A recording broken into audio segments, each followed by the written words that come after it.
Bismillahirrahmanirrahim. Assalamualaikum warahmatullahi wabarakatuh. Selamat datang di kelas mata kuliah Pendidikan Kewarganegaraan di Perguruan Tinggi. Perkenalkan, nama saya Supratiwi Amir sebagai salah satu dosen pengampu mata kuliah Pendidikan Kewarganegaraan.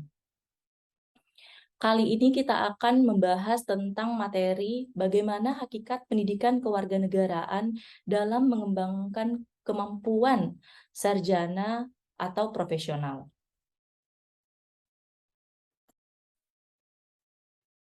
Belajar tentang pendidikan kewarganegaraan pada dasarnya belajar tentang keindonesiaan. Belajar menjadi manusia yang berkepribadian Indonesia, membangun rasa kebangsaan, serta belajar mencintai tanah air Indonesia. Nah, untuk mengetahui hakikat pendidikan kewarganegaraan dalam mengembangkan kemampuan utuh sarjana dan profesional, ada beberapa konsep yang perlu kita pahami. Yang pertama, konsep dan urgensi pendidikan kewarganegaraan. Selanjutnya ada historis, sosiologis, dan politis tentang keberadaan pendidikan kewarganegaraan di Indonesia. Selanjutnya ada dinamika dan tantangan pendidikan kewarganegaraan, serta esensi dan urgensi pendidikan kewarganegaraan untuk masa depan. Nah, konsep dan urgensi pendidikan kewarganegaraan dalam pencerdasan kehidupan bangsa.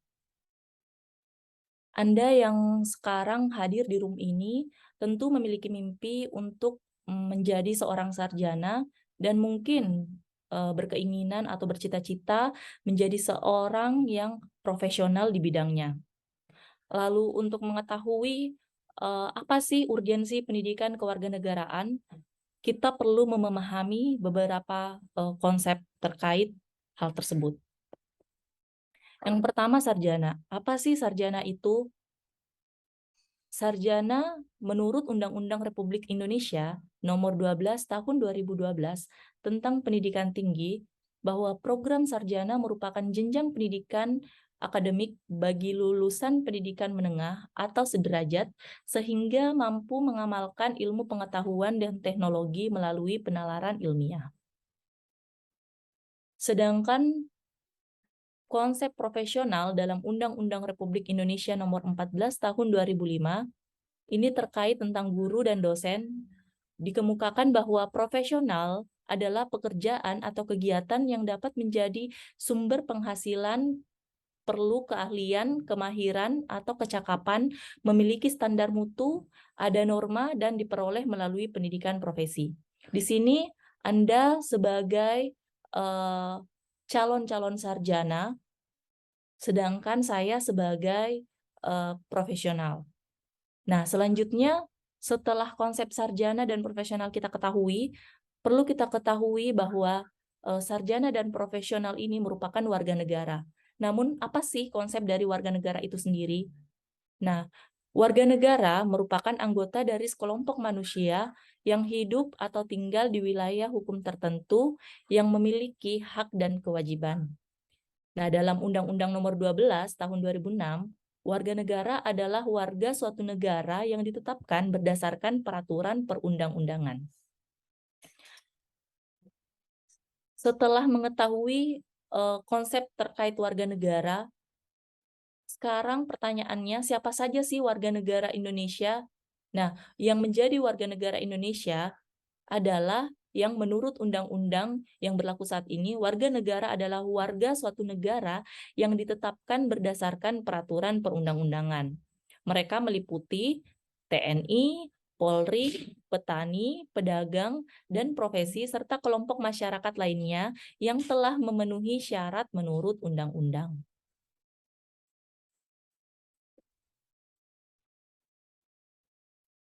Setelah kita memahami konsep sarjana, profesional, warga negara, serta apa yang mana saja yang menjadi warga negara, selanjutnya kita harus memahami pula apa itu pendidikan kewarganegaraan, serta apa sih pentingnya. Gitu. Konsep pendidikan kewarganegaraan, pendidikan adalah usaha sadar dan terencana untuk mewujudkan suasana belajar dan proses pembelajaran agar peserta didik secara aktif mengembangkan potensi dirinya untuk memiliki kekuatan spiritual keagamaan, pengendalian diri, kepribadian, kecerdasan, akhlak mulia, serta keterampilan yang diperlukan dirinya, masyarakat, bangsa, dan negara. Sedangkan konsep kewarganegaraan adalah segala hal ihwal yang berhubungan dengan warga negara. Adapun definisi pendidikan kewarganegaraan adalah program pendidikan yang berintikan demokrasi politik yang diperluas dengan sumber-sumber pengetahuan lainnya. Pengaruh-pengaruh positif dan dari pendidikan sekolah, masyarakat, orang tua yang kesemuanya itu diproses guna melatih para siswa untuk berpikir lebih kritis, analitis, serta bersikap dan bertindak demokratis dalam mempersiapkan hidup demokratis yang berdasarkan atau berlandaskan Pancasila dan Undang-Undang Dasar 1945. Nah, mungkin muncul pertanyaan, mengapa diperlukan pendidikan kewarganegaraan di jenjang perguruan tinggi? Nah, mata kuliah pendidikan kewarganegaraan dimaksudkan untuk membentuk peserta didik menjadi manusia yang memiliki rasa kebangsaan dan cinta tanah air. Nah, tujuan pendidikan kewarganegaraan dimanapun itu umumnya bertujuan untuk membentuk warga negara yang baik atau good citizen. Mungkin sekarang ada yang bertanya, apakah pendidikan kewarganegaraan ini hanya dipelajari di Indonesia saja? Oh, tentu tidak. Istilah pendidikan kewarganegaraan di beberapa negara hasil penelusuran Udin S. Winata Putra, ada pendidikan kewarganegaraan di Amerika Serikat dengan sebutan civics education. Adapun di Meksiko itu disebut dengan education civicas. Di Australia disebut social studies, dan di New Zealand ada social studies. Di Afrika Selatan ada sebutan life orientation, di Malaysia pendidikan civics, dan di Singapura civics and moral education. Itu tadi beberapa istilah tentang pendidikan kewarganegaraan di negara-negara lain. Karena betapa pentingnya pendidikan kewarganegara ditanamkan di para generasi. Karena tadi tujuannya untuk membentuk warga negara yang baik.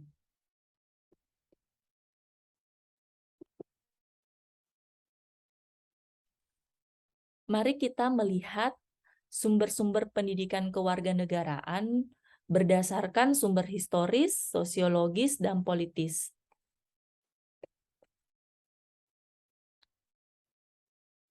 Menurut sumber historisnya,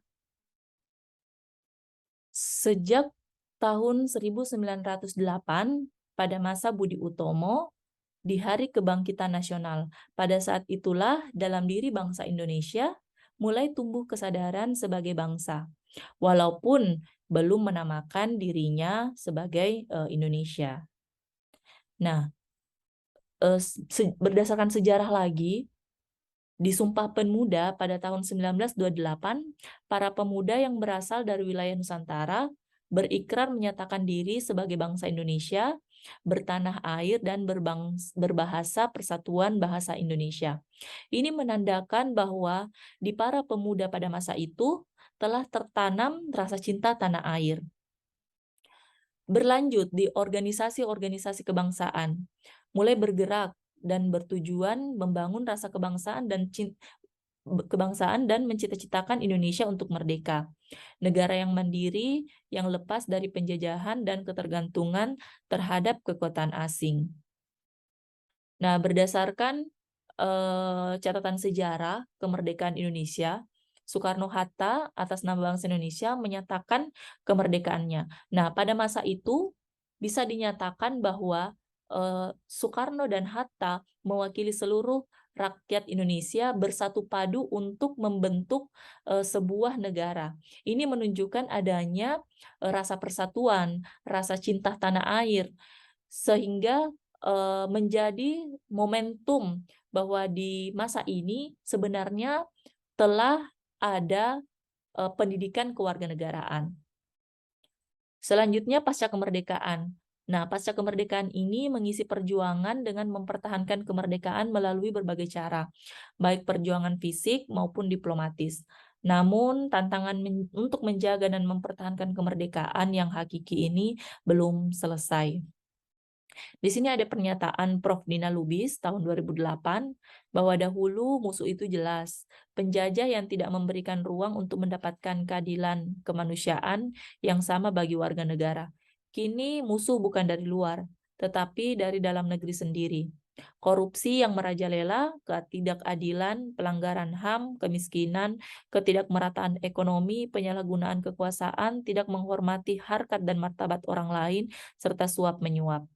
Nah, pada masa sekarang kejadiannya bukan lagi kita terjajah oleh bangsa asing, tetapi tantangannya bagaimana kita bisa menjadi manusia yang lebih baik dengan adanya pendidikan kewarganegaraan ini, sehingga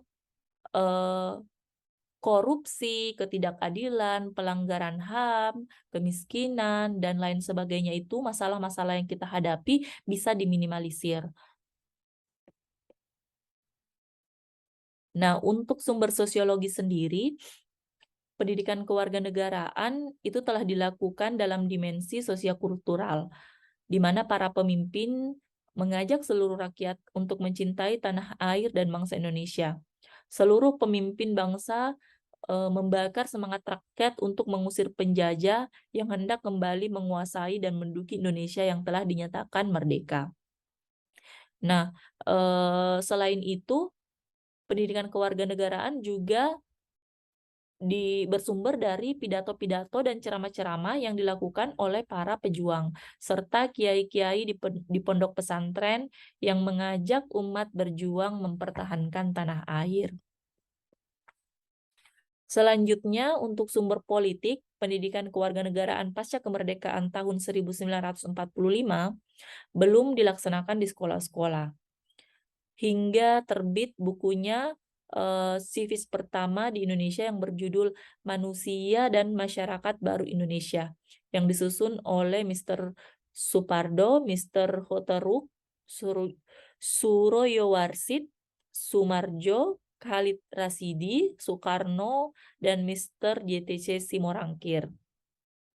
Nah, setelah bukunya terbit, barulah pendidikan kewarganegaraan itu masuk ke tingkat-tingkat sekolah. Di kurikulum 1968 itu pendidikan kewarganegaraan disebut dengan sebutan pendidikan kewarganegaraan. Itu telah diajarkan di kelompok pembinaan jiwa Pancasila di SD, SMP, dan SMA. Selanjutnya, kurikulum 1975 tentang pendidikan moral Pancasila. Nah, ini diberlakukan atau diberikan di seluruh jenjang pendidikan, baik itu SD, SMP, maupun SMA. Sementara di kurikulum 1994, pendidikan Pancasila dan kewarganegaraan itu materi wajib untuk setiap jenis, jalur, dan jenjang pendidikan. Begitu seterusnya hingga kurikulum 2013, pendidikan kewarganegaraan berubah menjadi pendidikan Pancasila dan kewarganegaraan, dan kurikulum saat ini di jenjang perguruan tinggi itu disebut dengan mata kuliah pendidikan kewarganegaraan. Nah, secara historis, pendidikan kewarganegaraan di Indonesia senantiasa mengalami perubahan, baik itu istilah maupun substansi, sesuai dengan perkembangan peraturan perundang-undangan. Secara sosiologis, pendidikan kewarganegaraan Indonesia sudah sewajarnya mengalami perubahan mengikuti perubahan yang terjadi di masyarakat. Nah, secara politis, pendidikan kewarganegaraan Indonesia akan terus mengalami perubahan sejalan dengan perubahan sistem ketatanegaraan dan pemerintahan, terutama perubahan konstitusi. Dinamika dan tantangan pendidikan kewarganegaraan. Dinamika pendidikan kewarganegaraan telah mengalami beberapa kali perubahan. Tadi kita sudah lihat berdasarkan sejarah serta di dimensi sosiologi serta politiknya. Nah, beberapa kali perubahan baik tujuan, orientasi, substansi, materi, metode pembelajaran, bahkan sistem evaluasinya. Itu selalu berubah. Nah, perubahan ini dipengaruhi oleh kebijakan pemerintah, perubahan ketatanegaraan dan pemerintahan, konstitusi negara, tuntutan dan kebutuhan masyarakat, serta perkembangan iptek. Jadi tidak perlu heran jika pendidikan kewarganegaraan ini akan selalu ada, akan selalu berubah, karena akan menyesuaikan dengan masanya, sesuai dengan kebijakan pemerintah pada saat itu, sesuai dengan konstitusi negara kita, dan sesuai dengan tuntutan serta kebutuhan masyarakat. Oke, yang terakhir, esensi dan urgensi pendidikan kewarganegaraan untuk masa depan. Esensi dan urgensi pendidikan kewarganegaraan. Nah, perlu menyelenggarakan pendidikan kewarganegaraan karena setiap generasi adalah orang baru. Orang baru yang harus mendapatkan pengetahuan, sikap, nilai, dan keterampilan agar mampu mengembangkan warga negara yang memiliki watak atau karakter yang baik dan cerdas untuk hidup dalam kehidupan bermasyarakat, berbangsa, dan bernegara sesuai dengan demokrasi konstitusional. Jadi, tujuan atau esensi dari pendidikan kewarganegara ini adalah untuk mencetak generasi-generasi yang smart dan good citizen. Dalam hal ini adalah generasi-generasi yang memiliki karakter yang kuat, yang baik, dan juga cerdas. Nah, pendidikan kewarganegaraan Indonesia untuk masa depan sangat ditentukan oleh pandangan bangsa Indonesia, eksistensi konstitusi negara, dan tuntutan dinamika perkembangan bangsa. Itulah esensi dan urgensi dari pendidikan kewarganegaraan. Pada dasarnya, pendidikan kewarganegaraan senantiasa menghadapi dinamika perubahan dalam sistem ketatanegaraan dan pemerintahan, serta tantangan kehidupan berbangsa dan bernegara. Materi terkait hakikat pendidikan kewarganegaraan dalam mengembangkan kemampuan utuh sarjana dan profesional ini sangat dibutuhkan untuk ditanamkan di jenjang perguruan tinggi agar terlahirlah generasi-generasi yang smart dan good citizen tadi. Oke, mungkin cukup sekian materi kita hari ini. Sekian dan terima kasih.